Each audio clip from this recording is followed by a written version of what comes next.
Mga idol, adobo sa gata ito. Inadobo ko muna, minarinid ko yan ng 1 hour. Pagkatapos, ayan naman, lambot na. Atin munang inadobo, saka natin ilagyan ng kakang gata at sili. Wala ang hinog na sili mga lod, pero yung maliliit dyan na hiniwa ko na maliliit ay maanghang. So, luto na. Natin tikman, mga idol. Wow, yummy, perfect sa kanin mga idol.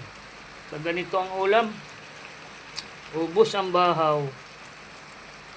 Ayan. Naglalangis-langis na.